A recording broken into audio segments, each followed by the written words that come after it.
કંઈ પણ ભલે કહે યાર, મૂવી તો એકદમ જોરદાર હતી. ક્લાસ બંક કરીને જવાનું અને એ પણ પોતાના પૈસે, હેને? એકદમ. જુઠ્ઠા, તું મૂવી ક્યાં જોતો હતો? તું તો હિરોઈન જોઈને લાડ ટપકાવી રહ્યો હતો. એટલે તો કહું છું કે મૂવી એકદમ મસ્ત હતી, હેને? આ શું માંડ્યું છે? અમારો બોસ બેઠો છે, દેખાતું નથી? બોસ ની બાજુમાં બેહીને આટલો અવાજ કરો છો દિયોર? તમારી તો બીજે જઈને વાતો કરો લ્યા. ઓએ, કોણ કોનો બોસ હે?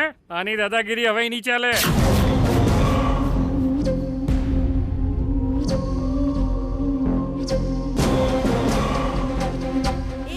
ગીતાએ એની કેવી બેન્ડ બજાઈ ને અમને ખબર છે.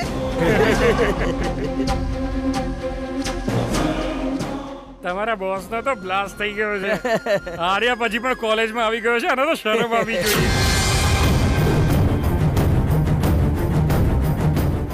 એ ચલો રે, આજે ગીતાની સ્પીચ છે. આ લોકો સાથે શું વાત કરવી? સમય થઈ ગયો છે, ચલો.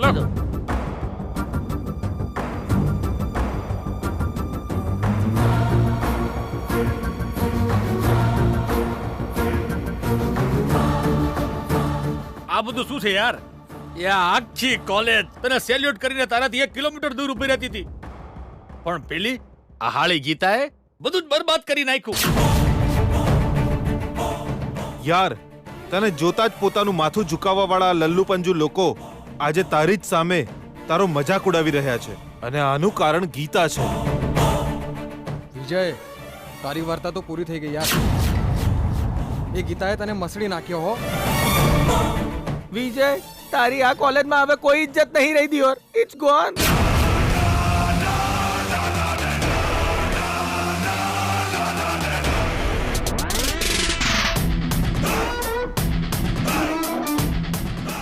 નો.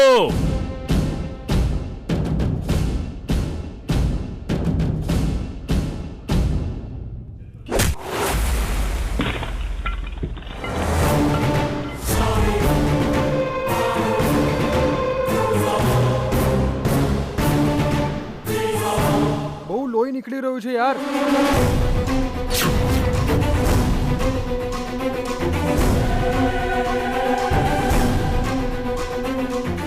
પહેલા તો તું બીજાને મારતો હતો, પણ હવે તો તું પોતાની જાતે જ મારી રહ્યો છે વિજય.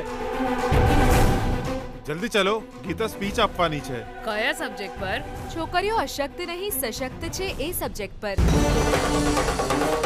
અરે એક વાત તો છે યાર, ગીતાની વાતોથી બહુ ઇન્સ્પિરેશન મળે છે. સત્યની સાથે જો હિંમત હોય તો કોઈ પણ કોઈની સાથે લડી શકે છે. ગીતા એનું એક્ઝામ્પલ છે. હા, શું બોલ્યો યાર? ગીતા સ્ટાર છે.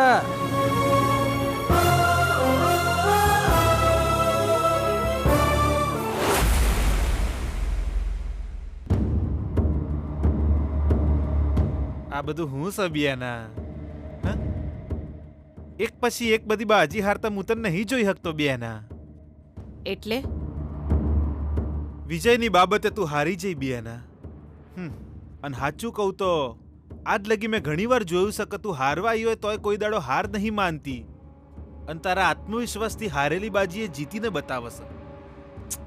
પણ આ વખતે તો લાગે છે તું મનથી હારી ગઈ છે બિયાના. ચૂપ થઈ જા તું.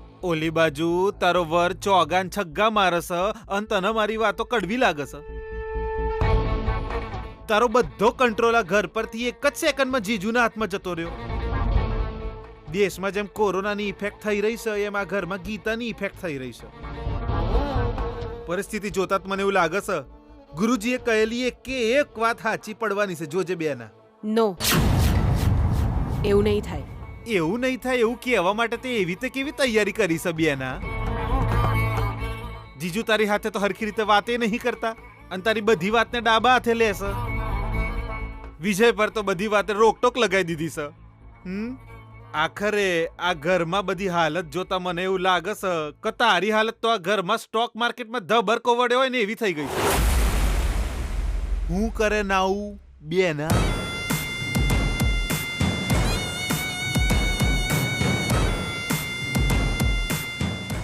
આ વિષયમાં કોઈ આઈડિયા હોય તો બોલ.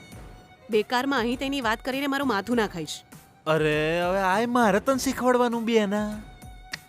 એક સુંદર પત્ની જો ઈચ્છે તો પોતાના પતિને ચપટીમાં મનાઈ લે. શું? હું હું કરવાનું છે એ તું જાણ જ છે બેના. સમજી જા. પહેલી પત્નીના મર્યા પછી જીજુ પૈણવા માટે રેડી નતા તોય તારી હાથે લગ્ન કર્યા ને. તે એમનું મન જીતી લીધું ને એમને મનાયા ને. જીજુની આ બધી સંપત્તિની હકદાર પણ બની ને તું બેના.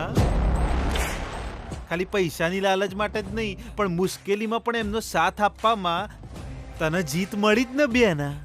તને પત્નીનો અર્ધાંગિનીનો દરજ્જો મળ્યો. અત્યારે કોઈ સતી સાવિત્રી બનવાનો ટાઈમ નહીં બેના. તારે જલવો બતાવવો પડશે.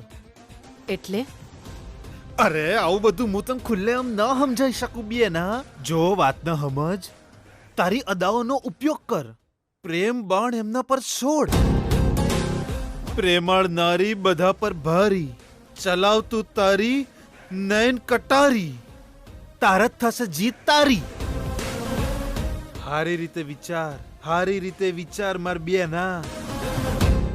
વિજયની થવાવાળી બાયડીની એ જ સેમ કુંડળી હોવી જોઈએ. એટલા બને એટલું જલ્દી વલસાડવાળી છોડીને આ ઘરની વહુ બનાવવી પડશે. નકર ગીતા ગમે એ કરીને આ ઘરની અંદર એન્ટ્રી લઈ લેશે અને એના આવતાની હાથે જ આપણા સુખ માટે નો એન્ટ્રીનું બોર્ડ લાગી જશે.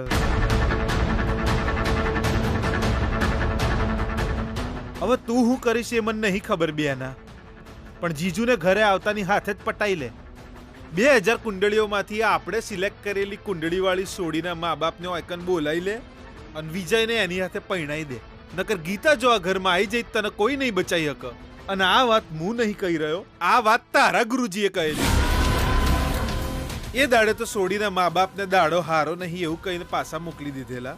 હવે ફરીથી તું મને આદેશ આલ એટલે હું એમને પાછા આઈકન બોલાવી લઉં. અને જીજુને આ બધી વાતો ડિટેલમાં કહેવાની કોઈ જરૂર નહીં હો. એમને તો તું મસ્ત બટર પર જામ લગાવી એ રીતે મનાઈ લેજો. હવે મેં તને જે પણ કંઈ કહ્યું એના વિશે વિચાર અને ફટાફટ એક હારો નિર્ણય લે.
જોજે આજે એની સ્પીચને સ્પીચલેસ કરી દઈશ.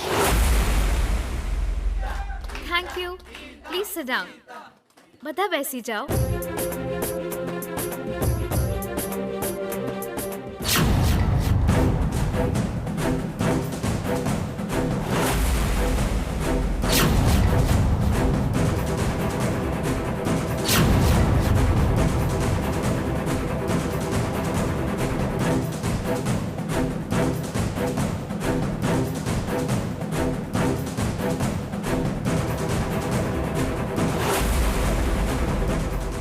ડિયર ફ્રેન્ડ્સ, આજે ડર છે આપણા મનમાં જન્મ લેનારી એક ભાવના છે અને જ્યારે આપણા મન પર હાવી થઈ જાય છે ત્યારે એ આપણા આત્મવિશ્વાસને નબળો બનાવી દે છે. કહેવાય છે ને કે ડર કે આગે જીત હૈ. જ્યારે આપણે હિંમતથી એ ડરનો સામનો કરીએ ત્યારે એ ડરને પણ ડર લાગી જાય છે. અને એનું ઉદાહરણ છે ગલીના ડોગ્સ. જો તમે એને જોઈને ભાગવા લાગો તો એ તમારી પાછળ ભાગે છે, પણ જો તમે એની તરફ ફરીને એની આંખમાં જોશો તો એ ડોગ તરત જ ત્યાં ઊભું રહી જશે. પછી તમે જેવા તેની તરફ આગળ વધશો કે ઊભી પૂંછડીએ ત્યાંથી દોટ લઈને ભાગવા લાગશે.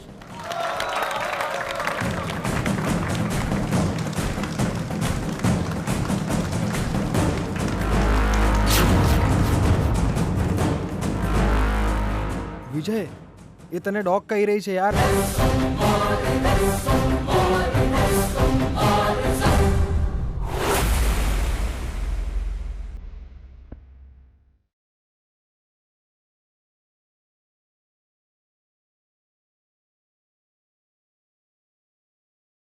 કાલે આવજો.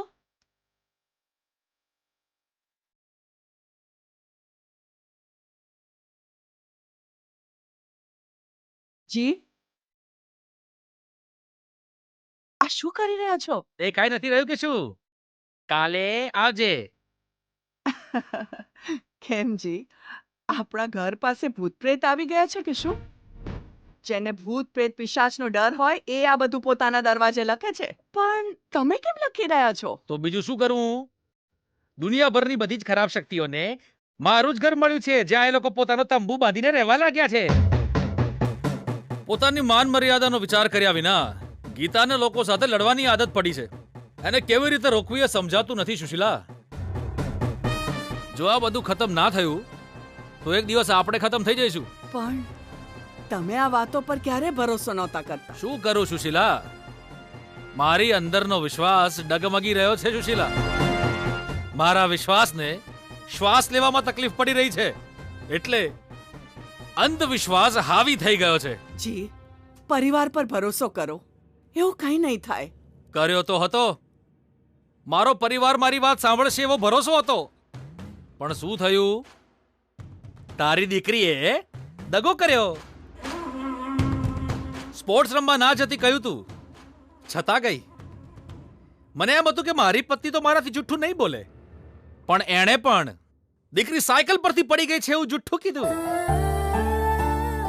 મારા ઘરની માન મર્યાદા ઘરના આંગણાની બહાર પગ નહીં મૂકે એવું વિચાર્યું હતું મેં, પણ તારી દીકરી ગીતાની દયાથી ઇજ્જત પણ ગઈ ને બહાર પણ રહેવું પડ્યું. પણ એવું કેમ થયું એ તમને ખબર જ છે ને? એવું કેમ થયું એ કારણ તો આપણે જાણ્યું, પણ એના પહેલા શું થયું એ તો જો. ઓજી બસ, તું કંઈ પણ ના બોલીશ હવે. તું બોલીશ તો એની જે વાત બોલીશ, અને હું પણ તને એ જ જવાબ આપીશ. આમાં કઈ બદલાવ નહીં આવે, ને જો એ બદલવું હોય તો છે. હવે આગળ શું થશે? રક્ષા કરજો ભગવાન.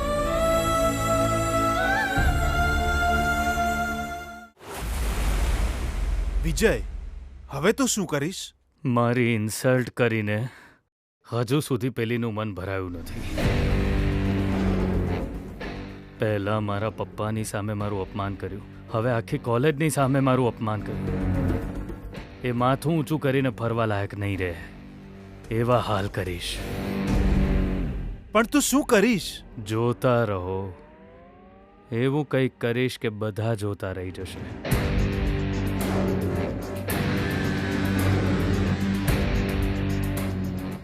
એક છોકરીને હિંમત સિવાય બીજા કોઈ હથિયારની જરૂર નથી. છોકરીઓ ઘરકામ કરવા જ જન્મી છે એવું આખી દુનિયા કહે છે. જો એવું જ હોય તો રસોડામાં કાપવા માટે છરી પણ છે અને બાળવા માટે આગ પણ, ઘરમાં મારવા માટે ધોકો પણ અને સફાઈ માટે સાવરણી પણ. આ બધી જ વસ્તુઓનો ઉપયોગ કરતા દરેક છોકરીઓને આવડે છે.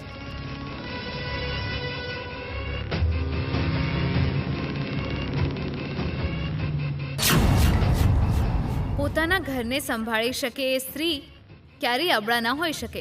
એ સશક્ત નારી છે, એ ન ભૂલશો.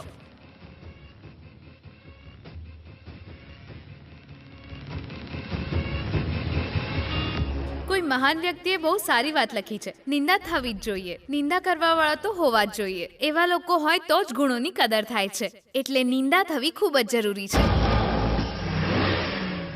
દરેક માણસમાં સારા ખરાબ ગુણ છે અને દરેક માણસમાં લડવાની ક્ષમતા પણ. જો ખરાબ શિક્ષા મળે તો માણસ ખરાબ થતો જાય છે, જો સારી શિક્ષા મળે તો માણસ સારો થાય છે. મારી નજરમાં ઘણા પ્રકારના લોકો છે. દગાબાજ લોકો, રસ્તો ભટકી ગયેલા, બાપના પૈસે લેર કરવાવાળા, બીજાને તકલીફમાં જોઈને ખુશ થનાર. દરેક પ્રકારના લોકો દુનિયામાં છે. આવા ખરાબ લોકોના ડરને કારણે સારા લોકો હેરાન થવા જોઈએ?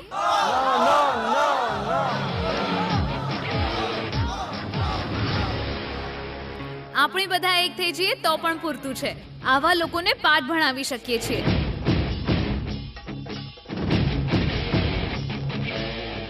વાલા, આ તો ટોટલી તને ટાર્ગેટ કરી રહી છે. તારી વર્ષોની ઇજ્જત સાથે ફૂટબોલ રમી રહી છે. ફૂટબોલ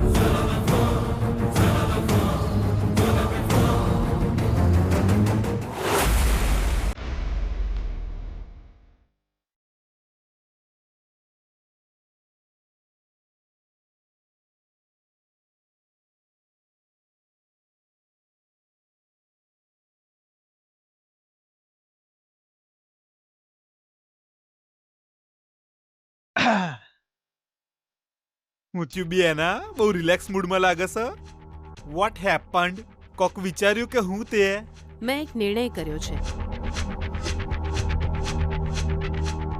એટલે જીજુને મનાવવાનો રસ્તો તને મળી ગયો એમને બેના? મળવાનો જ હતો. જાળ ફેંકીને બેસીએ તો માછલી હાથમાં આવે જ. બસ જાળમાં માછલીને ભાવતો આહાર નાખવો પડે. જેવો આહાર? નિરાહાર. મેં કાલથી કંઈ જ ખાધું નથી. હવાર તો મારી હાથે બેહીન બાઇટિંગ કર્યું હતું તે બેના. પણ એ તારા જીજાજીને ક્યાં ખબર છે ભઈલા? આ હા હા હા હા હા. એટલે જાળ તારી તૈયાર છે એમ? પણ પોણી જ નહીં બેના. આંસુ છે ને?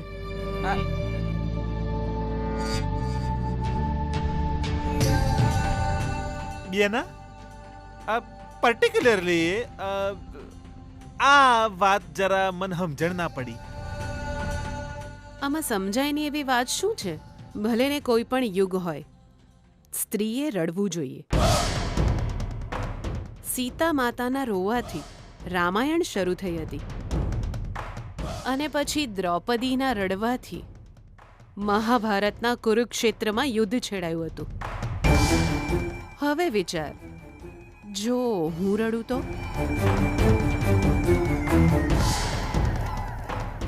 નવી રામાયણ ના. હે? વિજય વિવાહ થશે. આ ઓલી વલસાડ વાળી છોડી હાથે જ ને? ગીતા નામની બલાને ટાળવા હું કંઈ પણ કરીશ. હા? એટલે you are going to cry two this night? રડવા માટે રાતની શું રાહ જોવાની ભઈલા? તારા જીજાજી આવે એટલે શરૂ કરી દઈશ. એટલે તારું દુઃખ તાધીનધીનતા કરે એ પહેલા એક દુખિયારી સ્ત્રીનું રુદન શરૂ થશે. હારીને જીતવાનું તંત્ર. અને આ શું છે એ વાતને મનાવવાનો મંત્ર. એટલે જીજુ ઘેર આવતાની હાથે જ આ ભાનુમતીનો ભાવનાત્મક ખેલ શરૂ.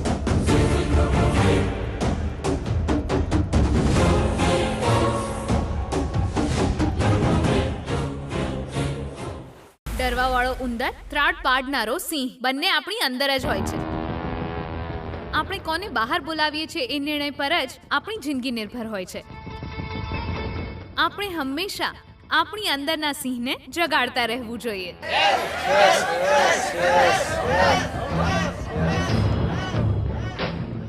એવું કરવાથી શું થઈ શકે છે એનું ઉદાહરણ મેં આપ્યું છે. તમે બધાએ પણ જોયું છે. આપણે કંઈ ન કરી શકીએ એવું કહેવું આપણી વીકનેસ છે અને આપણે બધા કંઈ કરી શકીએ છીએ એ આપણી તાકાત છે. ગમે તે મુશ્કેલી આવે, આપણી સામે કોઈ પણ ઊભા હોય, આપણે છોકરીઓ ક્યારેય હિંમત નહીં હારીએ. ભલે કોઈ મંત્રીનો દીકરો કેમ ન હોય, ગમે તેટલું હેરાન કેમ ન કરે, આપણે ઝૂકીશું નહીં.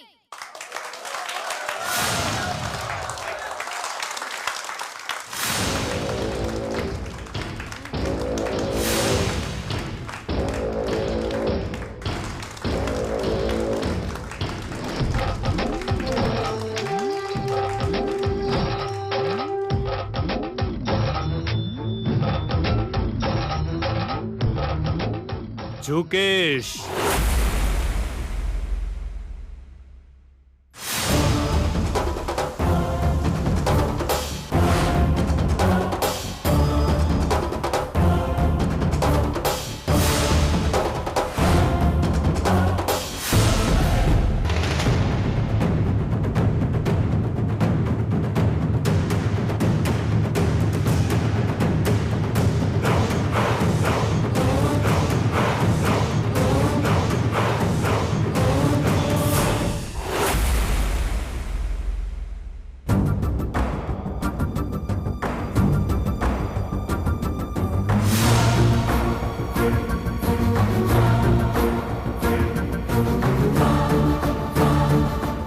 દિયોર, આજે ગીતાની કહાની ખલાસ. કોઈ બચાવવા આવે પહેલા જ વિજય આજે ગીતાને મારી જ નાખશે.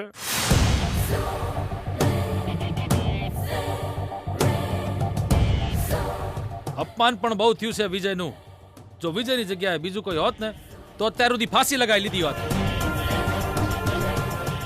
ને વિજય હાથે જે પંગો લે છે, વિજય એને ફાંસી પર લટકાવે છે. મારા હિસાબે તો બદલાને બદલે બદલો, એટલે સન્માનની જગ્યાએ સન્માન. અને આજે ગીતાનું સન્માન ગોન. હાથ જોડીને એની સાથે નજર મેળવીને માફી માંગવાનું કહું છું તને. હું આવી ભૂલ ફરી નહીં કરું. માફ કરો. ના 1 કરોડની કાર છે ના 35 લાખનું બાઇક છે. કોઈ નહીં લ્યા. હા ભાઈ, આ બધી ગીતાની ઇફેક્ટ છે.